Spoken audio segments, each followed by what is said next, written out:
Nifty has started the FNO expiry week on an upbeat note, ending higher for fourth consecutive session today. Nifty is ended well above that 9,900 mark with gains of around half of %. Infosys again has dominated the trade today. Hello and welcome to Bloomberg Quint. Nikki, I'm going to get you the market trap for you. If you look at the top gainers and the losers in the list here, you've seen Infosys again gaining, topping the list with gains of around 3.5%. Next on the list we have Indian Oil Corporation, NTPC, while select names from pharmaceutical index like Sun Pharmaceutical Index Industries has also made it to the list.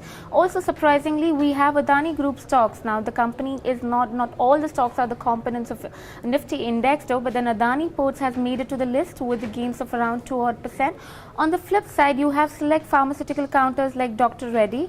Tata Group stocks have all dominated the trade down in red. They all ended the day lower in red, be it in likes of Tata Steel, Tata Motors, DVR, Tata Consultancy, Tata Power. They've all ended the day with losses of around 0.5% to 1.5%. Well, on this note, I'd like to introduce our guest, Hemant Kapadia from KR Choksi Shares and Securities. Hello and welcome, sir. Hi, Nikki. My first question to you is, Nifty has now scaled the 9,900 mark. Do you think we can further head north from here, given that it's an FNO expiry week? I think yes and no. Yes, because if we sustain about 9,000, it would be positive. No, in the sense, if you look at the option data, Nikki, the open interest is maximum between 9,800 and 10,000. And if you look at it from a technical point of view, we've been in this range between 97 and 99.50 for a long time. The weekly indicators are in sell mode, daily is positive. So, frankly speaking, it's a mix. I'm not still quite sure we are ready to take the leap for a fresh all-time high. There is a small upward bias as of now, which is clear. We've been up for 4 or 5 trading sessions, but a close about 9950, I think, would be very interesting. And somehow, if we take out 10,000, which I don't think is possible without a correction, then the option open interest would trigger a short coverage. Sure. The other question is on Infosys now. We have seen the stock rallying and supporting the rally significantly in the past 4 sessions now. Today the stock itself is up as much as 3%. What do you think? Investors can still board into the stock or they've missed the bus? I think if you wanted to apply for the buyback, I think you missed the bus. There was a chance a couple of days back. Event-driven stock,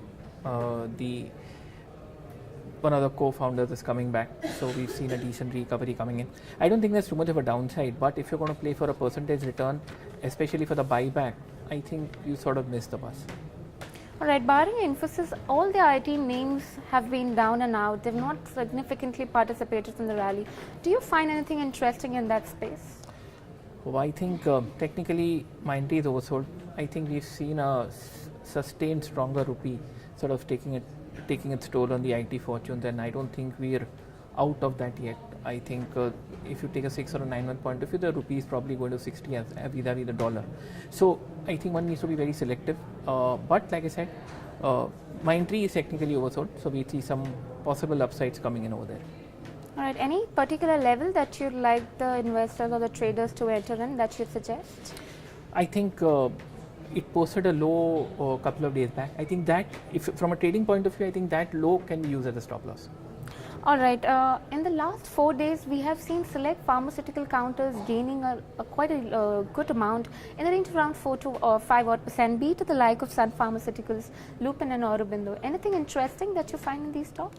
Longer term point of view, Nikki, Aurobindo looks very interesting. We've been in a corrective phase for a long time, and now we're probably setting the stage for a breakout. From a near term point of view, Sun Pharma, there has been open interest addition. The stock has bounced back from lower levels. We were deeply40%, and now we are seeing a higher top, higher bottom. So from a near term point of view, Sun Pharma still seems to be having the legs for maybe a 30-40 point more upside from current levels. Right, just a mid-cap check to see how the mid-cap stocks or the broader indices have performed. First Source Solution has ended the day with gains of around 12%. Asahi India Glass with gains of around 12%. Tried and Swan Energy too have captured gains in the range of 9 to 12%. On the flip side, we have TLF now, which has lost close to 4%. That's and also Religa Enterprises, Shilpi Cable, Deepak Fertilizers, which have ended the day in losses of around 2 to 4%. The other question that I'd we were just discussing and chatting before we started in terms of the Tata Group stocks. They've all taken a hit today. Primarily, some Thyssen Group, the German minister suggesting that Thyssen Group could look for an alternative option for the synergies between the two companies. I'd just like to understand anything that you like from the Tata Group space right now.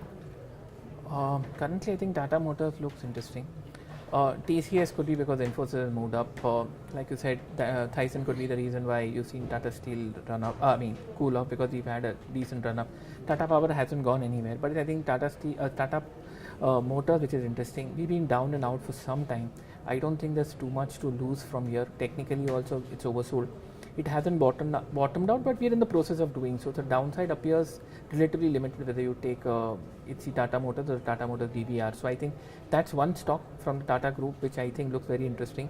And in case a slip a bit more in terms of the consolidation, I think that they look very tempting. All right, besides the Tata Group twins here, other Adani Group stocks have managed were buzzing today in trade today. We saw few reports like the company now, Adani Enterprises, starting the Carmichael project, allowed to start the Carmichael project in October. That's probably one of the trigger behind the up move. Anything that you like from the Adani Group stocks? Frankly speaking, Nikki, all of them have done decently well, especially today. Adani Ports is something which I like, but we've had a humongous run up. We're at all-time highs. We don't have any known resistance levels, so from that point of view, it's a clear blue sky in terms of an upside. On a correction, I think Adani Ports looks relatively interesting from the entire, whether it's transmission, power, not power, but the Adani pack. So if we were just chatting about Adani Ports, then what is the level that you'd like to enter in? Well, I think I would wait for approximately a 10 to 15 point correction, Nikki. I think we've had a run up.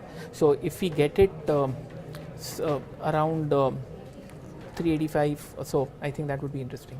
Right, so we have 65% of the analysts, the Bloomberg consensus estimate suggesting a buy rating on the stock, and today the stock is up, as I mentioned, just 1.5% or 2% and is trading around that 387 level.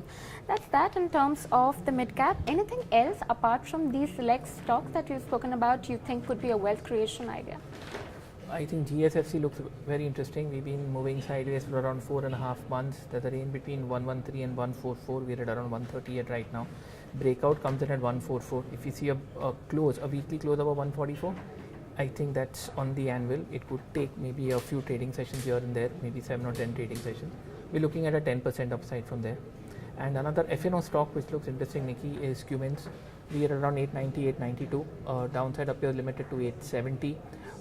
Deeply oversold, positive divergence is coming in. A close about 902, I think, would trigger off a 40-point upside. So, Cummins and GSFC from a 8 to 10 week point of view, Cummins from a probably a 2-3 week point of view. All right, there you have it, guys. All the wealth creation ideas there from Min, and also do stay tuned into Bloomberg Quint for more. And thanks for joining us.